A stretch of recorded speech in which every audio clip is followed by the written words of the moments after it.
All right, welcome. We're going to get started by looking at the S&P 500 chart. This is the SPY chart, and you can see that we have now moved above the 50-day moving average in the S&P 500. So we're above all of the major moving averages, the 50-day, the 100-day, 150-day, and the 200-day moving average. And on top of that, let's look at another indication. We're at 96 on our stochastics. So we're overbought and we're nearing the top of our channel. So so that means we basically um, we're overbought. That means the translation is do not buy or you can sell. And let's look at where we are in our calendar. Okay, well, first of all, we're right in the middle of earnings season. You can see that we have Apple, Google, Tesla, a lot of major stocks reporting in the coming week. Because we're overbought right now, we've had a period of time in the last week where the stock market went up. We went up 1.7% in the last week. So that's a very good um, week, but we're overbought right now. So the next week probably is going to be going down because um, that's the way overbought works. And February has traditionally been a poor month. So you can see in our average monthly stock market returns, February is one of the worst of the year. The next worst, August, September are negative usually. So we don't expect a whole lot from February. And we have a situation right now where a lot of the big tech stocks are in a position where their PEG ratio is much greater than one. They're pricey, and there could be a potential of buy in a rumor, sell on the news. We have Apple coming out with earnings. Their stock has been going down for the past couple months, couple weeks or so. So you can see we might have a situation buy, sell on the rumor, buy on news, which is the opposite of what people were thinking. So we have a bunch of big tech stocks reporting, so that could move the market up and down. So we have to be ready for that as long-term investors. Other major things that are coming up, we have a holiday coming up February 17th. People are usually happy around holidays. And then we have March and April, and May, which are traditionally good months. And we don't have a whole lot of Fed meetings until March. So there's a lot of time in February where there aren't earnings reports, a whole lot of earnings reports coming out, and we don't have um, a lot of government news. So, and people are kind of sad in the Northeast because it's colder out. So I'll put that all combined, and that could be a bad month. Let's look at some of our numbers for this week. The SP 500 went up 1.7% in the last week, primarily because we had really good earnings for a lot of stocks, primarily Netflix, which is one of the bigger tech stocks. 60% of the S&P stocks are above the 200-day moving average. That's gaining momentum from last week. So we have a switch this week from being pessimistic in the market where most of the market is fearful to now where people are neutral to a little bit more bullish. So what else? Okay, we had the 10-year and the 2-year pretty much unchanged since last week. But as you can see in our chart, the 10-year has been going down. And so as the 10-year yield has gone down, the stock market has gone up. So let's keep an eye on that for the coming week. All right, so you can see from the stochastics that we are overbought with a 96 rating. That is as high as you can go, basically. Um, and we're kind of right in between our channel lines, nearer to the top than the bottom. So it's a very dangerous time to start investing. It's time to sell or don't buy. All right, and some let's review some of the major variables in the market. The oil is down around 5% this week. Um, I don't really know why. We have um, inflation is remaining around 2.7%. The dollar index is down 1.3%. Um, the dollar has been going up for at least the last year. And all of a sudden we have the dollar index going down. It could be because whenever Trump got into office, he didn't finish do tariffs like he promised. So the gold is up 2.5%. That does not follow the US dollar index because if the dollar index is down, that should drive gold prices up. Yeah, that works actually. A stronger US dollar tends to drive gold prices lower. So this is probably an inverse correlation. Dollar index going up or going down and gold going up. That makes sense. All right, so you can see that dollars index is in an uptrend. We have a fear and greed index. People are neutral. It has been fear, extreme fear for the past month. And people are getting a little more comfortable with the volatility as the stock market goes up. So we have when it's neutral and people are not fearful, we have a neutral action. That means it's not necessarily a buy or a sell. So the AAII, American Association of Individual Investors Survey, most investors are bullish. So as the average amateur investors are bullish, it's time not to be bullish and to sell or don't buy. All right, so the VIX is going down. That means people are less fearful. So it was 16 last week. Now it's 14.85. So that's a really low rating. That means people are not buying protection and they're not afraid of the stock market going down. All right, so if we looked at our emotional graph, you can see that right now we're neutral. That's pretty much because that means we're pretty much in the middle. We're not fearful. We're not going to have a capitulation. We're not greedy. We're basically right in the middle, and we're deciding, is this real or not? All right. So we do have some concerns right now. The Magnificent Seven stocks being overvalued. We had a new competitor coming in to the AI race this week. And we'll go over that a little bit later. But some of the AI stocks that have gone up last year might be deflated because there might be competition. We don't know. And we'll review that later. Okay, we're reviewing our first to worst. Some of our worst sectors from last year: materials, consumer staples, energy, healthcare, and real estate. Right now, some of our best sectors are energy, industrials, communication services, and financials. So, and utilities are doing pretty good too. One of the worst is IT, believe it or not.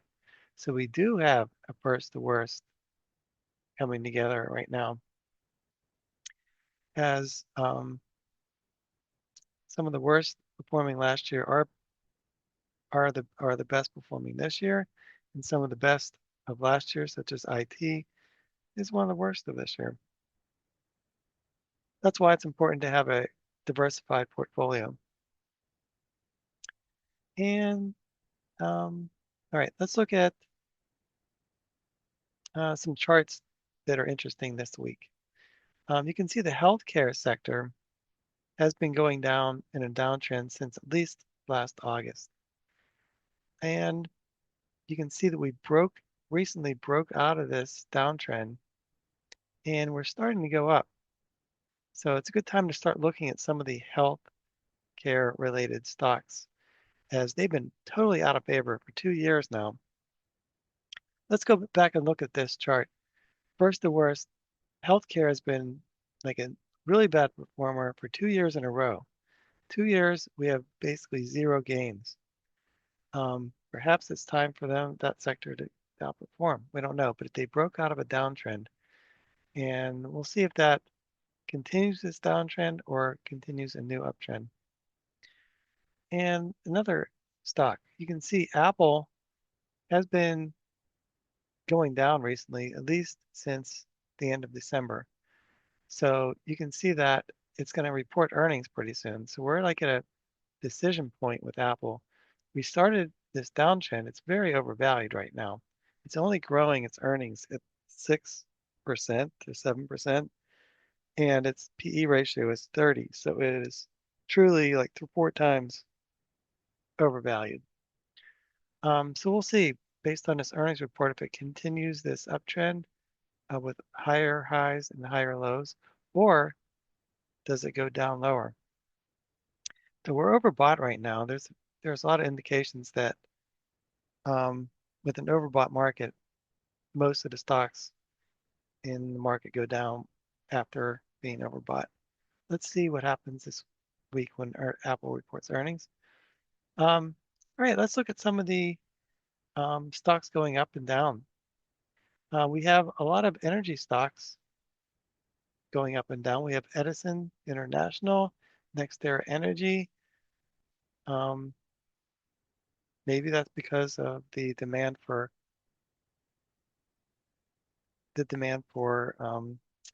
AI power. And let's look at some other stocks that are going up and down. We have what common thread do all these have? We have Lululemon.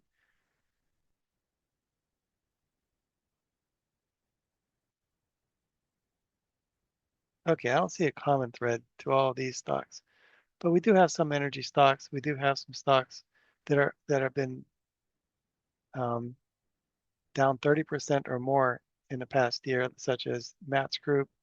It's bouncing. We have Brown Forman. They were a lot of these stocks. I know what these have in common. A lot of these, like Brown Forman, they sell liquor. So a lot of those companies that depend on imports for their sales, such as Brown Forman, they got a relief when Trump didn't um, have tariffs his first day of office. So let's see if other companies here.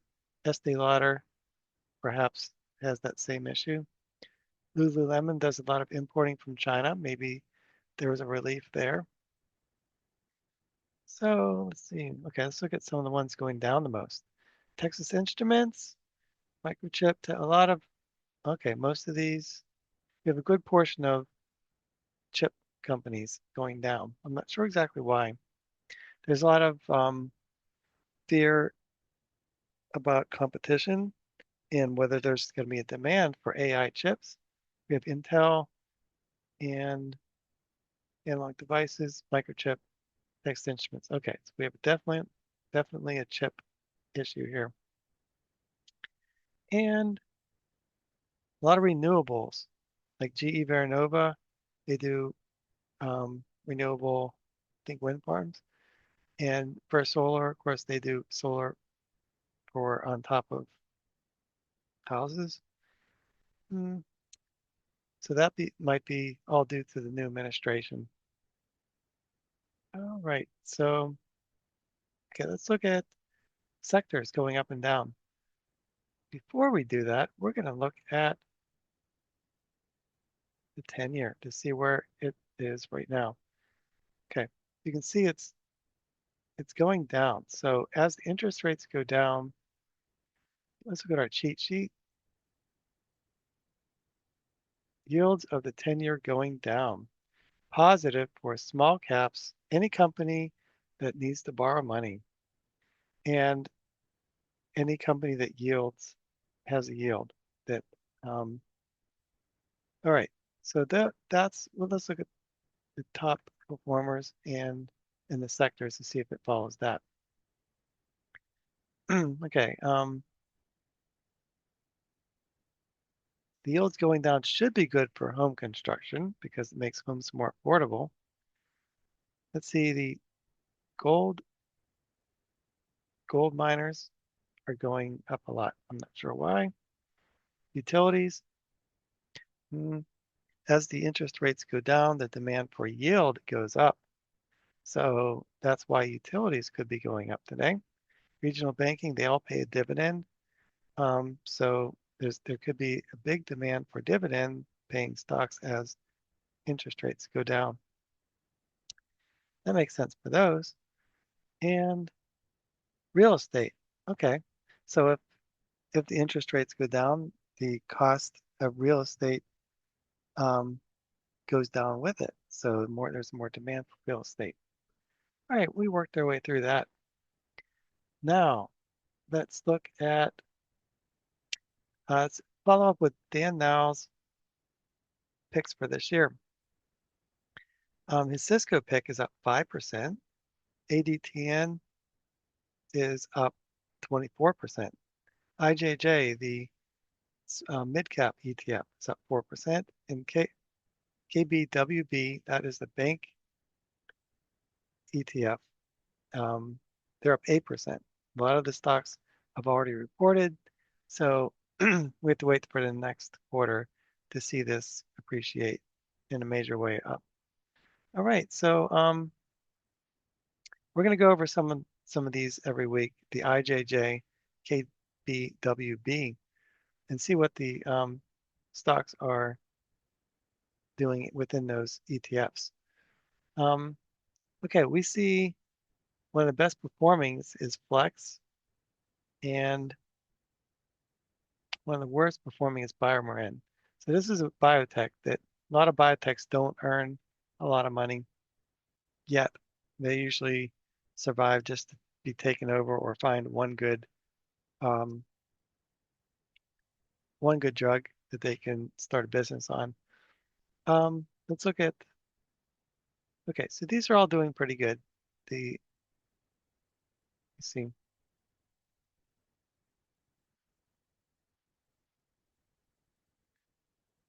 I'm sorry, I screwed up. This is actually the IJJ top 10. So let's go over that IJJ top 10 again. Um, the best performing is Flex. I'm not sure exactly what they do, but I think they do tech um, parts for semiconductors. And we have most of these have a PE ratio around 20 in the 20s. So it's a lower PE ratio. His theme this year was low PE ratio that and avoid the large cap stocks. So as we go into a week where all the major tech stocks report, we may find that the tech stocks have a very high PE ratio, and they're very risky right now because they have a chance of correcting because we're overbought. So that's why Dan Niles likes the mid cap stocks, which have a more reasonable PE ratio. Okay, we have a story. Netflix subscriber growth grows in Q4. So Netflix reported their earnings on Wednesday, and they had really good earnings, and it was an almost perfect quarter, they say. And and as soon as the earnings came out, Netflix stock went up 14%. For a big company, that is a lot. And so they ended up being going up 10% that day. And so what's happening is they're becoming a dominant player in streaming, and there isn't a very close number two. maybe Disney is number two. But it's the great thing about Netflix right now is they can demand whatever price they want. They raise their prices seemingly every year, and they just raised their prices again. So they have pricing power, which is very important when you have a monopoly or a near monopoly.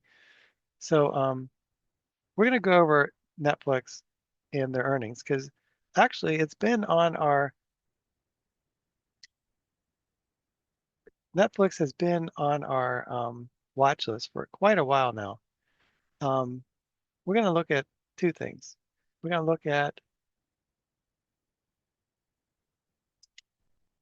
hold on for a second. Look at at our stock screening, which we do every week. We noticed that Netflix has been at the top of our list every week for at least half a year. And I've ignored it, not ignored it, but I've been waiting for it to have a peg ratio of one, or around one. It's very pricey right now. Um, but you pay more for a car that starts in the morning. So right now, it seems like it's growing at 20%. Let's look at the numbers that I calculated here. If we divide the years um, earnings from 25 to 24, you get around 20% earnings growth for the next couple of years. Its forward PE right now is 40. So usually a stock growing at 20% is fairly valued whenever its PE is 20. But right now its PE is forward PE is 40, so it's 2 times overvalued based on that simple math. Let's look at the Yahoo Finance numbers. You can see its market cap is 417 billion. I could see this being a trillion-dollar company very soon. Its forward PE is 40, and Yahoo thinks it's only growing around 12%. So their their peg ratio is 2.85, which is pretty high. That means it's almost 3 times overvalued. So if there was a hiccup in some way with the stock, it would go down at least a half. So that's why it's kind of dangerous for me to invest in this company. Sometimes, though, you have to hold your nose and buy it if you're interested in the story. Okay, right now the profit margin is 20%. That is really good. Um, their business model is they make content, and so they've invested in an incredible amount of time in making these movies and TV shows, and they buy content also. And then they play it. There's a lot of new viewers, and they play this content, and over time, they're gonna be streaming more of their old content than their new content, and that's very profitable because they don't have to put a lot of money into old content. You can see that the return on equity is 34. That is a lot better than the 14 minimum that I'm looking for.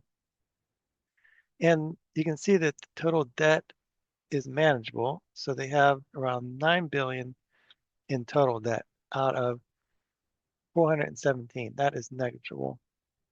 And their free cash flow is 21 billion. That is pretty darn good. So they had a perfect quarter almost, and they have new subscribers from ad driven content. That means people watch ads for a lower price per month, and that was really successful. So it's turning out to be a very good investment. But it's around 977 price right now. A lot of times, stock market likes to put a $90 stock up to 100 really fast. And it's the same thing with the 900. Once the stock turns 900, it turns up to 1,000, and that's just something that usually happens. But you can see it's a little bit. Um, we have very steady earnings, but you can see they missed a couple times.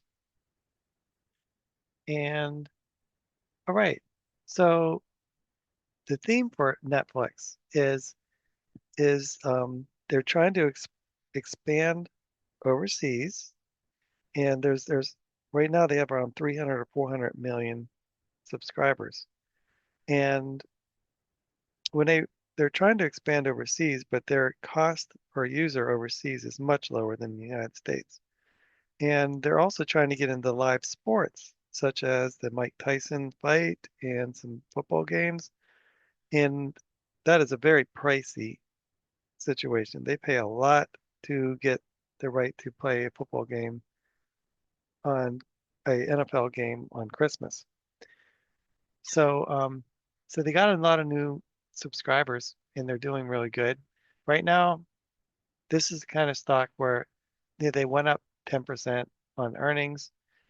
The whole stock market is overbought. It's time to just watch it until the stock market corrects a lot. And then you'll have this story in the back of your mind whenever it goes down. So, okay, that was a good little exercise. You can see that I mapped out the stock. We're totally at the top of the channel of our multi-year channel.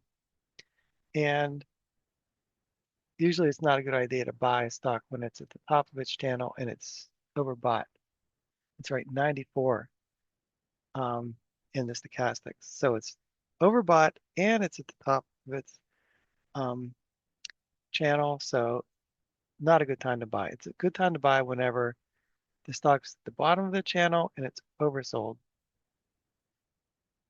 And here's another time when it was at the bottom of its channel and it's oversold, bottom of its channel and oversold. All right, so that was good exercise. So this coming week, we have earnings coming out. A lot of the um, Mag 7 report. We have Microsoft, Meta, and Tesla on Wednesday. Um, we have Apple, Intel on Thursday. We have Exxon, Chevron, and a bunch of the oil companies on Friday. So a lot of times when companies report, a lot of companies that are related to each other report at the same time. Like last week, 2 weeks ago, we started with the banks. And this week, we're all the big tech stocks kind of report together. And then the oil companies start reporting. So um, so that's what's happening this coming week. Some interesting news that just came out recently. There's a new DeepSeek app that's becoming famous. Um, it's making a lot of the AI stocks go down, it seems. It's a Chinese stock that basically used really inexpensive AI chips for its services. And right now we have a crowded trade in the AI world. You can see since the Trump administration, a lot of the big tech stocks revolving around AI went up a lot. So we have ARM, Oracle, Palantir, SMCI, and NVIDIA and AI. They all went up, a lot. And there's a very good chance if there's competition for this sector and there's some kind of doubt, a lot of times these AI stocks might go down towards a fair value. We don't know. I tried DeepSeek out. It wasn't very impressive. Basically, I waited 5 minutes for a result and it didn't give me anything. So you have to evaluate whether there is competition before you start selling everything. But we don't know. This could be something that totally changes search. And it could be competition for Google and every other AI related company. So we'll keep an eye on that. But right now, it doesn't seem like that big of a threat. Here's a story I saw on Yahoo Finance. How much money is considered rich? And this article goes into a study by Charles Schwab about how much money do most Americans consider to be wealthy. And the reason why you want to think about this is, you want to set some goals whenever you invest. And part of setting goals is to try to set a, let me see, hold on, try to set a ultimate goal of your money that you want. And once you achieve that goal, then you want to start scaling back. So let's look at what Yahoo Finance thinks is rich. You have in the United States, um, Charles Schwab, Americans believe an average net worth of 2.5 million is necessary to be rich. That's 14% increase from 2023. And that 14% might be because of inflation, maybe. Um, so it seems like happiness, the amount of money it takes to happy varies, but once you reach 100,000, the amount of happiness, it's like a plateau. It doesn't go higher. Um, now, we have, as part of what we give out here is a compound growth calculator. And whenever you have this goal of having like maybe $2.5 million, it might seem like out of reach for you right now. But if you put all the numbers down in the compound growth calculator spreadsheet, you might come up with let me see, hold on.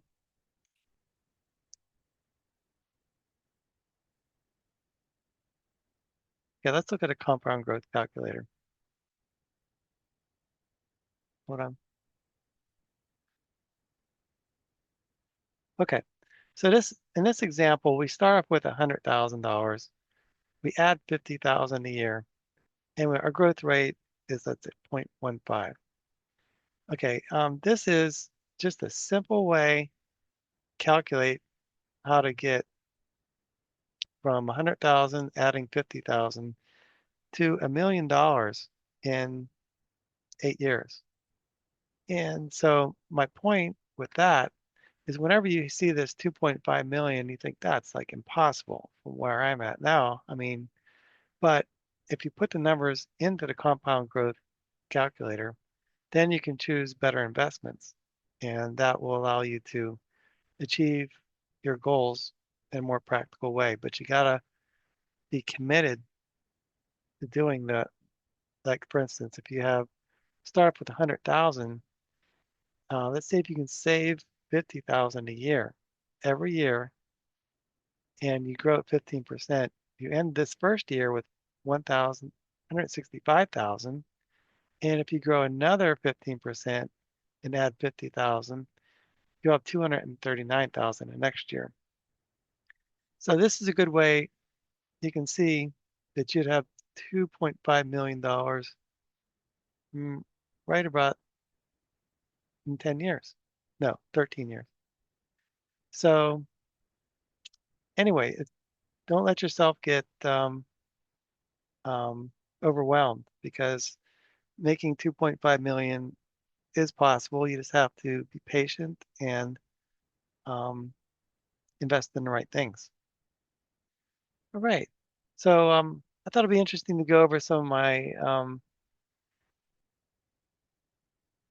rules that I follow. These might not be perfect, but this is what I've been using my whole investing lifetime. Um, when we go over these the charts and we see we draw a line above, basically I draw a line connecting the tops of a chart and the bottoms of the chart. And through that you get basically a channel that the stock usually follows in. And if you have an uptrend like we have right now for the past couple of years, then stocks usually go up to the top of that channel and they go down to the bottom of that channel. And if we break this channel, then all bets are off and then you have to wait. But if a well-behaved stock falls between these ranges, it's a good idea to buy whenever a stock goes down to the bottom of this channel and whenever the stochastics are low. This is slow stochastics. And whenever the stochastics are high, like 90, like it is right now for the S&P, you want to sell or don't buy. Okay, that's the first thing. Next thing is we're going to review what makes a good growth stock for a buy and hold. Okay, so um, first of all, we want a return on equity greater than or equal to 12, a profit margin of greater than or equal to 12, market cap over 50 billion because bigger stocks usually are more reliable. And we like the forward PE of that's low compared to its growth rate. And growth rate of greater than or equal to 10. So when we divide these years, we want to see at least a 10% growth year over year. And we like to have a lower PEG ratio. We went over Netflix's PEG ratio of 2.83. That's 3 times. Whenever you have a PEG ratio of 1, that means it's fairly valued. If it's a PEG ratio of 2, it's 2 times overvalued. So we want a lower PEG ratio, around 1 if possible. We want a stock with high free cash flow, a stock that's basically making money and has excess money to invest. We want annual earnings to be increasing in a straight line projected for many years. So you can see in this chart, the gray bars here, these are the earnings. And you can see the earnings are projected to go up over time. And they don't go in a straight line up. You can see some quarters are traditionally worse than others. Like, for instance, Apple sells iPhones a lot in the fourth quarter because of Christmas. So their earnings in the fourth quarter are going to be higher than the first and second quarter. So a lot of times when you look at year over year growth, you want the first quarter to be higher than the last first quarter. And same thing with the fourth quarter. You want them to be going up in a straight line. And right now, this is an example of a stock that's, it's consistently making money. You don't see a lot of red negative earnings. And that's a good sign of a quality company. And sometimes there are reasons the company loses money, such as the pandemic, one out, like that might not happen again. And you have to take that with a grain of salt sometimes. You want a stock with a competitive edge. That means they have a monopoly or duopoly, or there's some way of restricting competition. And today we had Netflix as an example of a great stock. It's overvalued right now, but it's an example of they're like a monopoly because they are demanding the price that they want. They are making price increases at will, and people are not leaving. And they don't have a whole lot of competition right now. So that's an example of a company that has a competitive edge. Um, Having a dividend is a bonus because that gives you um, an addition to the growth that you're getting through the earnings. And highly transparent and predictable growth earnings streams. So that is what this earnings estimates is about. If you have earnings going out several years, like 3 or 4 years to 5 years, that means you have a lot of analysts that are covering the stock that think that it's going to continue to grow. And little or no debt. A lot of the problems that companies have had in general are financing debt. Whenever companies grow, a lot of times they buy companies and they invest in different parts of their companies and they borrow money to do that.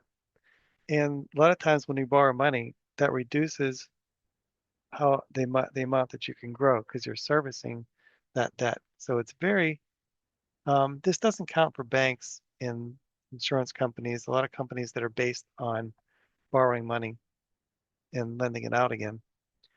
And having good management and common sense that they have a good product that will continue to be in demand 20 years from now.